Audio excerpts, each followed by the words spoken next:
everyone, welcome back. Today we're going to go over my third game in the San Diego U1400 Club Championship. As the title suggests, this one didn't end so well for me.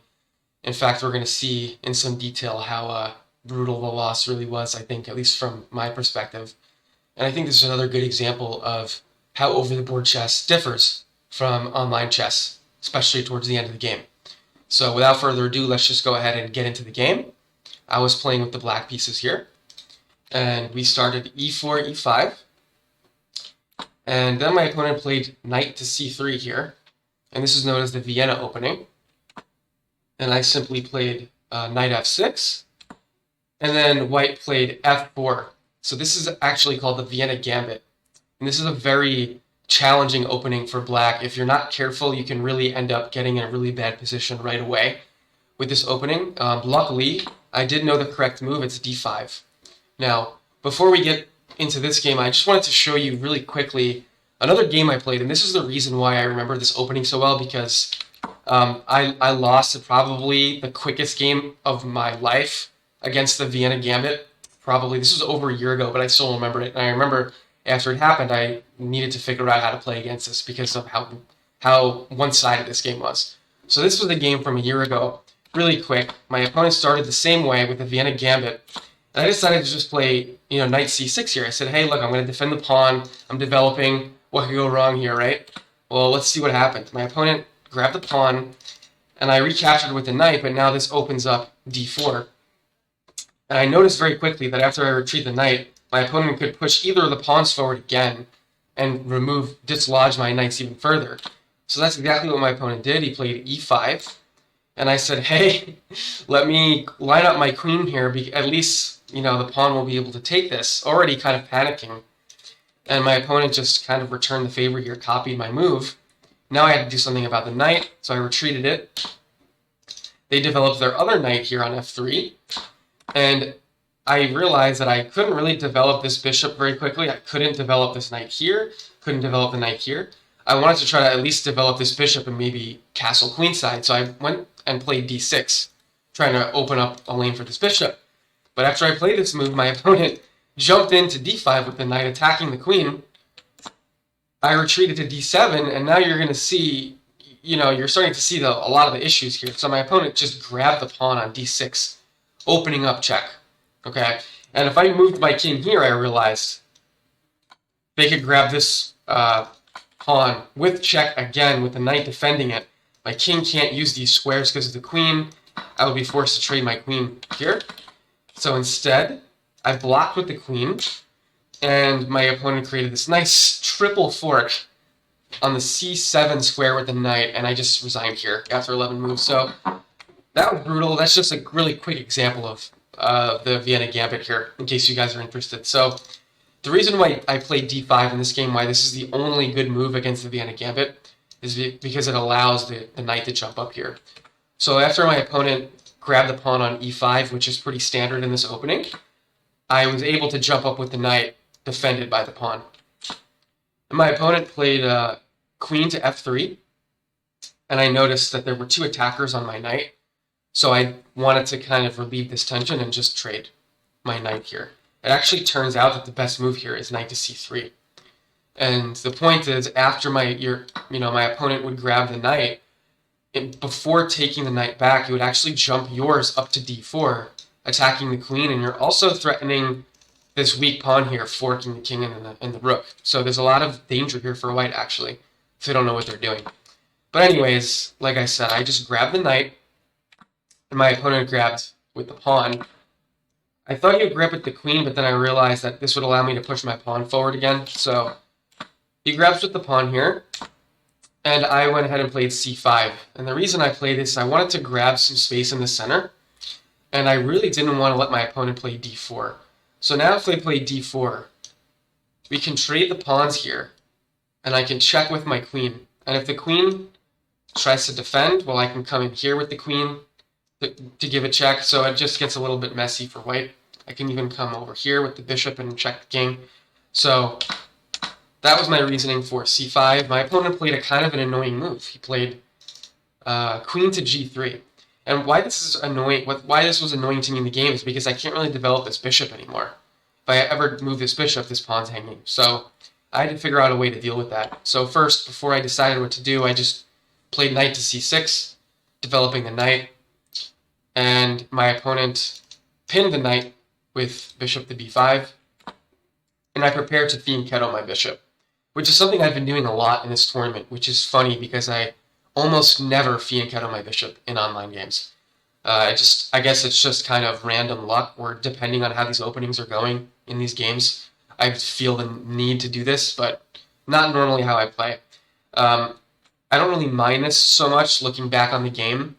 The engine doesn't like it so much. My bishop didn't really end up doing much for most of this game, so maybe fianchettoing it wasn't the best move, but all in all, I think it was okay. So my opponent continues developing, and this is my first real, honestly, mistake here.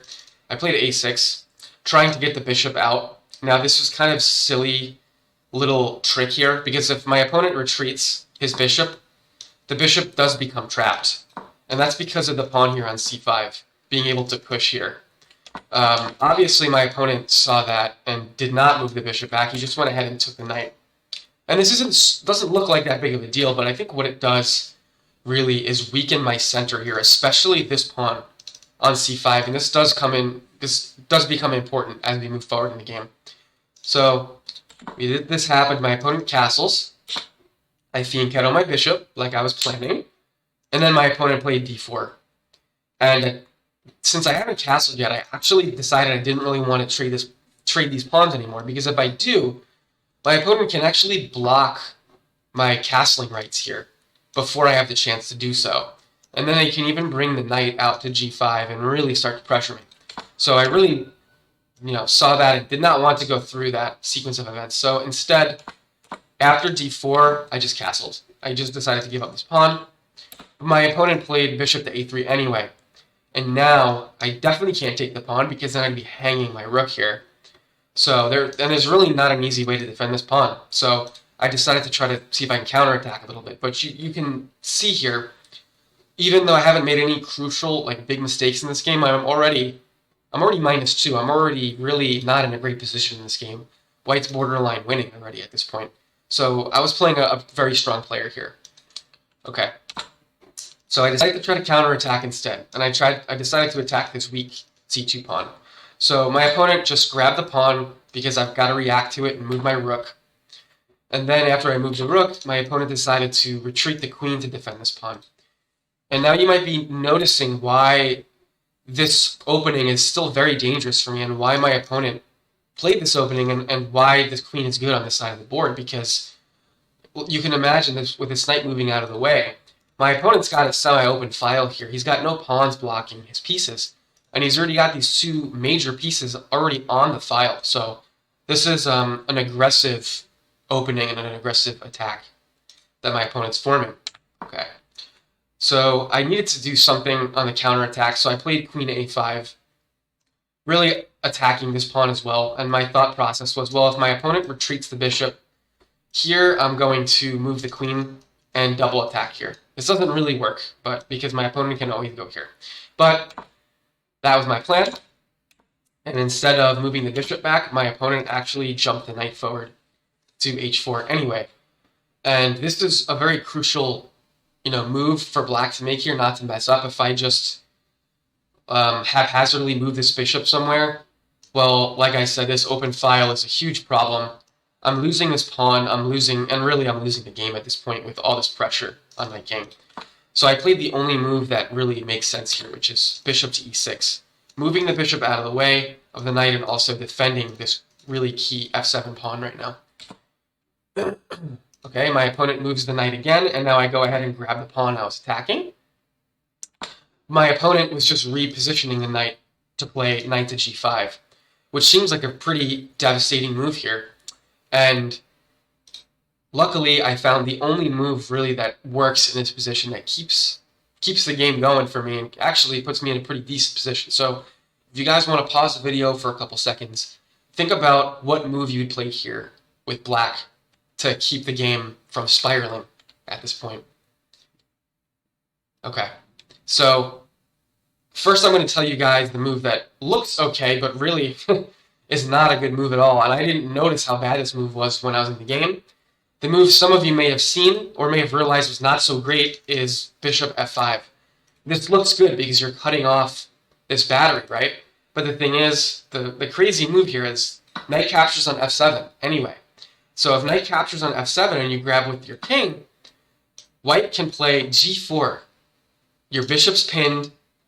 There's all this pressure coming down the file, and the game is not in a good spot. So I did not see that, but I did find a better move. And that move that maybe you guys found as well was bishop to h6. Finally getting this guy into the game and doing something with him besides staring at this pawn here. So what's the point of bishop h6? So we've got my queen here on this rank here, right? So obviously white's got all these attackers in the f7 pawn.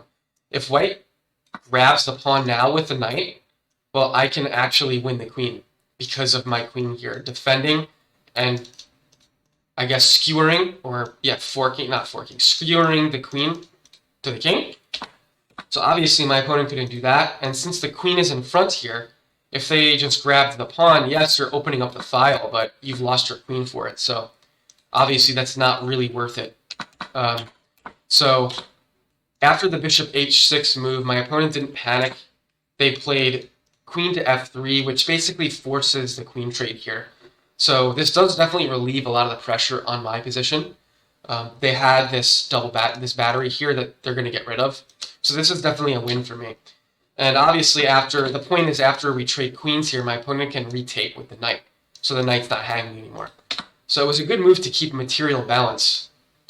But I really felt pretty good about the game at this point. I felt like I was going to start taking some initiative. And also I have the two bishops, which is, always good, especially as you get closer to the end games. So I first grabbed this open file with my rook.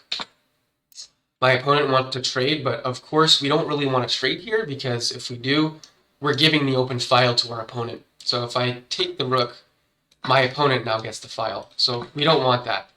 So I played bishop f5 again, attacking this weak pawn. And you can see this bishop is actually doing a good job here because my opponent can't put a rook here to defend. He can put a rook here, I guess, but no, that would hang the rook. So there's no way to defend this pawn right now for my opponent. I guess they could play backwards as well. So there's some options here, but it's not easy. No, okay, sorry, I'm analyzing this in real time, but if my opponent plays backwards to defend, they cut off the rooks from each other, so I can just win this rook. So there was no way for my opponent to defend this pawn. So let's see how this continues. So my opponent played rook to b6, and at this point I decided to trade. And then I grabbed the pawn here on c2. So I'm up a pawn now. My opponent played g4, and I once again took control of this file, which is important. My opponent attacked, and I simply moved my rook up to the second rank here. Okay. g5, forcing me to move the bishop. I don't want to go here because, again, there's not much for me to do here with the bishop, so I moved all the way back to the back rank here. And my opponent offered a trade of bishops. And this is not something that I'm keen to do at the moment because that's going to create a passed pawn here after this pawn recaptures. I don't want to allow that at this time in the game. So I just grabbed the second pawn. So I'm up 2 pawns now. And this one is a passer. So let's see how this goes. So my opponent attacks the bishop, and this is one of my first mistakes towards the end of this game. So I made a couple of mistakes early on in the opening. I fought back, and here we start some mistakes on my part. So my opponent's attacking the bishop.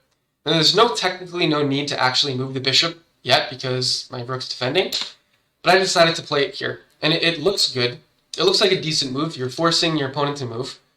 One of the issues that it has is that it hangs this pawn here on c6. And this kind of allows my opponent's rook into the game, which is one of the first kind of downfalls here for me.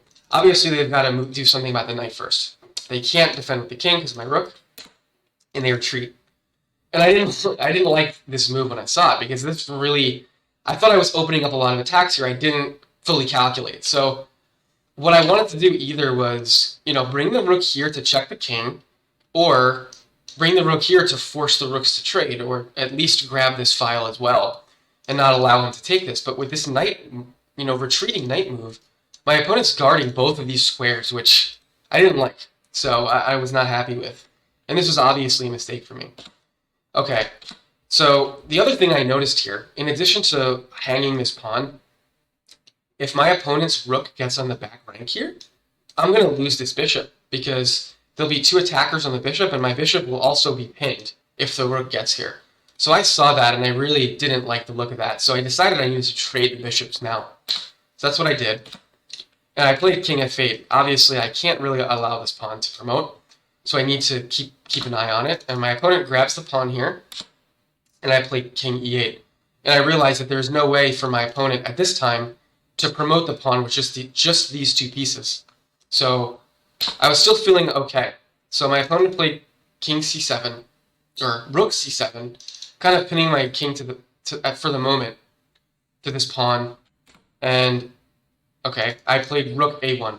And this is another mistake here, because one of the key benefits of my position is that this rook is cutting off access for my opponent's king.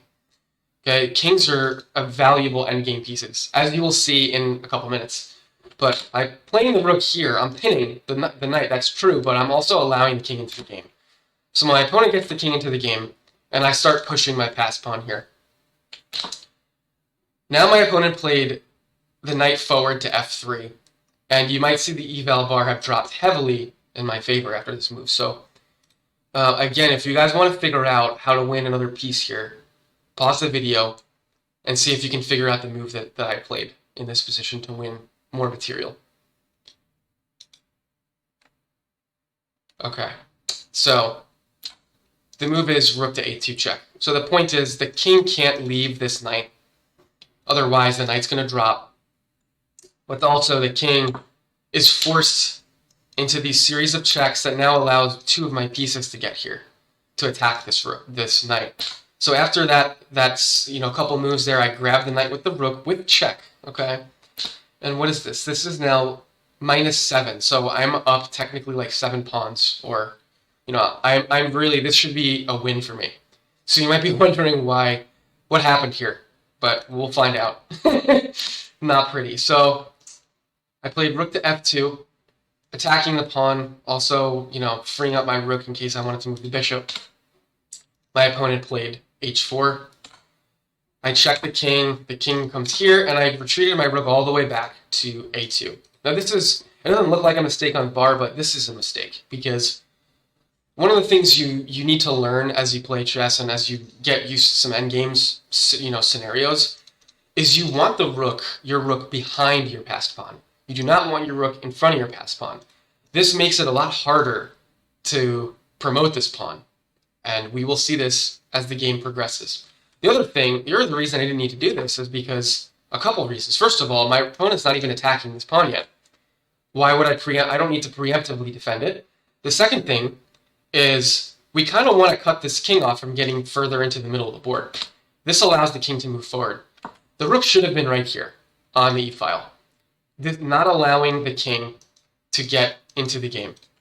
So we'll see how that goes now that I've allowed my opponent to do that. So I played rook a2, and my opponent starts marching his king forward. I push my passed pawn. The king comes forward again, and I, first of all, don't understand the problem of the king getting in here. I'm thinking that my pawn is going to be there first. The other real reason that I was worried here is because of this passed pawn. Now, I didn't really need to be worried about this passed pawn so much, because the bishop is at least guarding its promotion. So, I mean, at least I could sack the bishop for the pawn. Yes, the rook could trade it, but at least my opponent's not getting a queen here. But not something I realized in the game. So I continued to push the pawn forward. My opponent got into f6 with the king. And I kind of just thought, okay, he's probably going to come here. And I moved my rook to try to, again, force a trade, totally missing. My opponent's rook simply grabbing this pawn, or checking my king. So my opponent grabs the pawn. Now I'm starting to panic a little bit.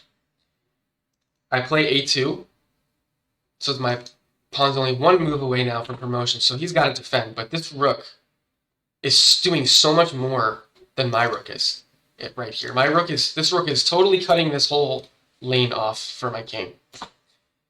And I think at this point, first of all, this is these games are 90 minutes with a 30-second increment, and I was really getting very fatigued here because I'm not used to playing this long. I'm not used to being under this much pressure for this amount of time, and I think this was really starting to get to me psychologically.